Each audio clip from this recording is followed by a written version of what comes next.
नमस्कार, स्वागत है आपका 4 PM पर। मैं हूं आपके साथ अदिति। 40 सीटों पर फंस गया है बंगाल का खेल। हार करके भी भारतीय जनता पार्टी सरकार बना सके, इसके लिए अमित शाह की प्लान बी तैयार है। ममता के लिए बड़ा खतरनाक चक्रव्यूह रचा गया है। दरअसल बंगाल विधानसभा चुनाव अब अपने सबसे निर्णायक मोड़ पर आ पहुंचा है। क्या ममता बनर्जी फिर एक बार सत्ता में वापसी कर रही हैं, या अमित शाह ने सरकार गिराने का सारा प्लान तैयार कर लिया है? 40 ऐसी सीटें हैं जहां जीत का अंतर बेहद कम रहने वाला है और ये सीटें ही तय करेगी कि बंगाल में किसकी सरकार बनेगी और बंगाल का भविष्य क्या है। सबसे पहले आपके स्क्रीन पर मैप है, जरा मैप पर गौर करें दोस्तों, जहां साफ तौर पर आप देख सकते हैं कि टोटल जो संख्या है, कुल सीटों की संख्या 294 है, जिसमें मेजॉरिटी यानी जादुई आंकड़े जो चाहिए सत्ता बनाने के लिए, सरकार बनाने के लिए, वो है 148। वोटिंग 23 अप्रैल को और 29 अप्रैल को हुई है। रिजल्ट 4 मई को नतीजे आएंगे और करीब करीब इस बार 7 करोड़ 20 लाख, मोर देन 7 करोड़ आम पब्लिक इस बार चुनाव में कहीं ना कहीं हिस्सा ले चुकी है। अब दोस्तों फेज 1 पर अगर आप गौर करेंगे, जो पहले भी मैंने आपको बताया था कि फेज 1 में 152 सीटों पर चुनाव हुआ।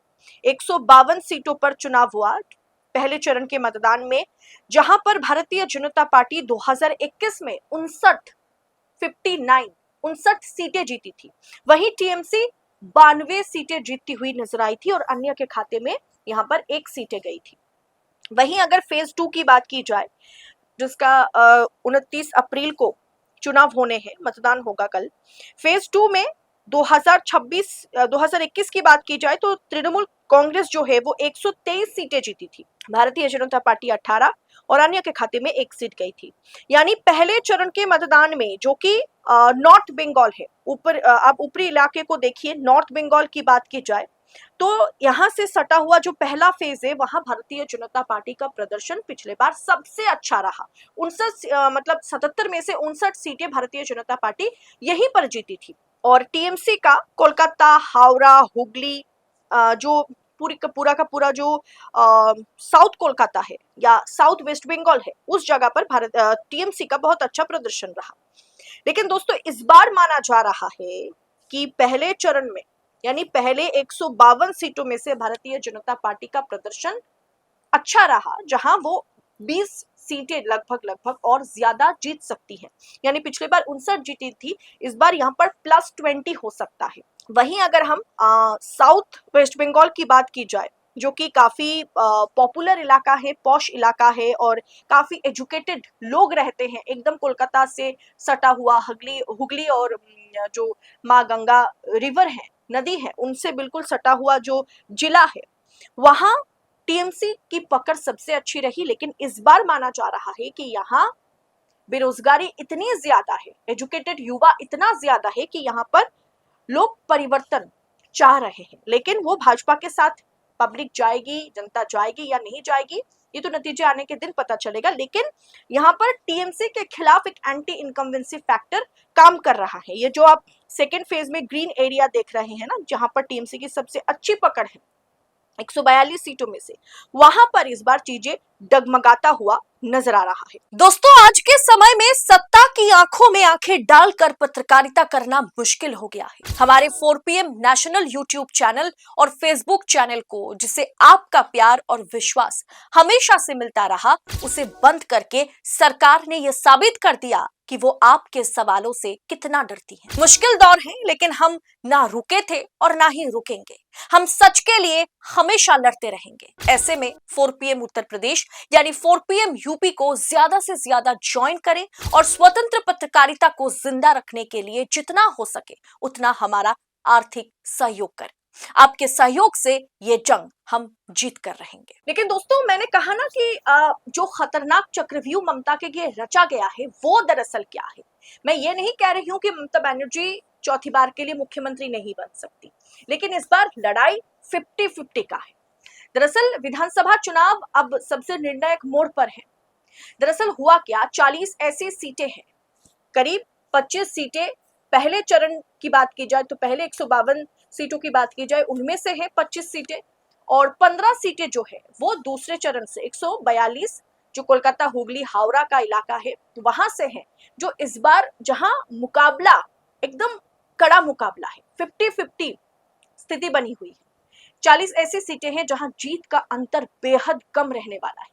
ये सीटें ही तय करेगी कि बंगाल का भविष्य किसके हाथ में जाएगा। बंगाल की 294 में से टीएमसी को 150 से दोस्तों 160 सीटें मिलने का अनुमान किया जा सकता है, जो अभी स्थिति बनी हुई है। पिछले बार तो ममता बनर्जी की पार्टी 200 पार कर चुकी थी, भाजपा 77 पर सिमट गई थी। वहीं भारतीय जनता पार्टी इस बार 92 से 92 से 112 तक, 92 से 112 सीटों के बीच सिमटती हुई दिखाई दे रही है। सीपीएम के खाते में 2 से 4 सीटें जा सकती हैं। यानी आंकड़ों के लहेजे में ममता बनर्जी बहुमत के जादुई आंकड़े 148 तो पार कर रही हैं, लेकिन 40 ऐसी सीटें हैं ना जहां अंतर बेहद कम रहने वाला है। मतलब 500 से भी कोई जीत सकता है, 2000 से कोई हार सकता है। हार और जीत की मार्जिन 500 से 2500 के बीच का होगा। अब दोस्तों एक्सपर्ट्स का मानना है ना कि अगर अमित शाह इन 40 में से अगर 15 सीटें भी हासिल कर लेते हैं, अपनी ओर खींच लेते हैं, तो भाजपा 110, 115 के आंकड़े पार कर जाएगी। और बंगाल में अगर भाजपा 110, अब लिख के रख लीजिए, अगर भाजपा 110 का आंकड़ा पार कर जाए और ममता बनर्जी सिर्फ जादुई आंकड़े से 10-12 सीटें ही ज्यादा लेकर के सरकार बनाने पर कदम रखती है, तो बंगाल में महाराष्ट्र और मध्य प्रदेश वाला खेल दोहराया जाएगा।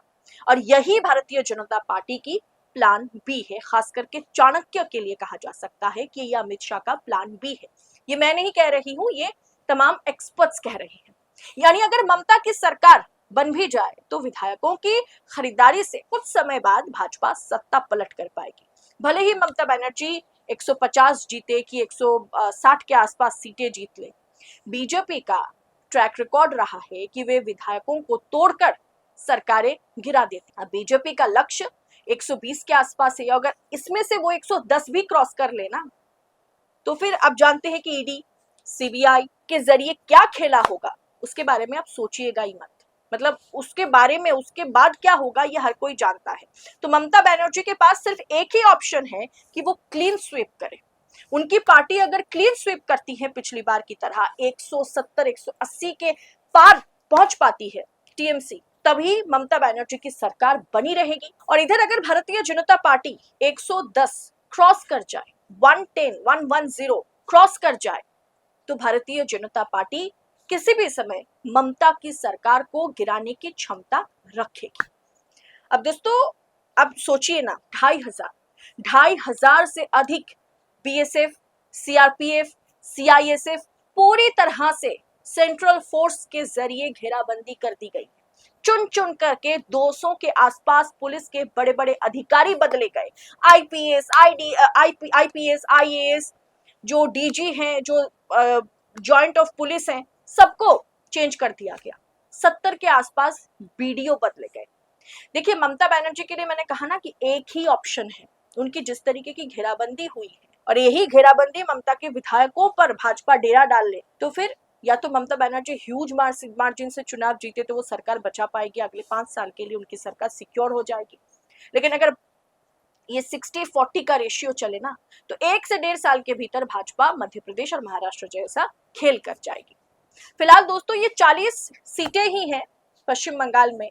जो पहले चरण का जो 152 सीटें हैं उनमें से करीब 25 सीटें, और जहां पर 29 अप्रैल को चुनाव होने हैं दूसरे चरण में 142 सीटें, उनमें से 15 सीटें, कुल ऐसी 40 सीटें हैं जहां मामला फंसा हुआ है। यानी यहाँ जीत की मार्जिन जो है बहुत कम है, बहुत कम है। कोई 500 से जीत सकता है और कोई 700 से हार सकता है, स्थिति ऐसी बनी है। और यहाँ पर अगर भारतीय जनता पार्टी अच्छी खासी सीटें हासिल कर लेती है और 110 अगर क्रॉस कर जाती है, तो फिर ममता बनर्जी के लिए सरकार तो ममता बनर्जी की बनेगी। ममता बनर्जी जीतेंगी जरूर, टीएमसी जीतेगी जरूर, लेकिन वो स्टेबल सरकार होगी या नहीं होगी, इस पर एक बड़ा सवाल, एक बड़ा सा प्रश्न चिन्ह लग जाएगा। फिलहाल दोस्तों इस एनालिसिस पर आपकी राय क्या है? क्या आप इस एनालिसिस के साथ सहमत हैं? कमेंट बॉक्स में अपनी राय हमारे साथ जरूर शेयर करें। रिपोर्ट अच्छी लगी है, एनालिसिस सही लगा है तो आगे वीडियो को फॉरवर्ड कीजिएगा, शेयर कीजिएगा। फिलहाल इस रिपोर्ट में इतना ही, जल्द होगी आपसे मुलाकात। बहुत बहुत शुक्रिया आपका। जय हिंद, जय भारत।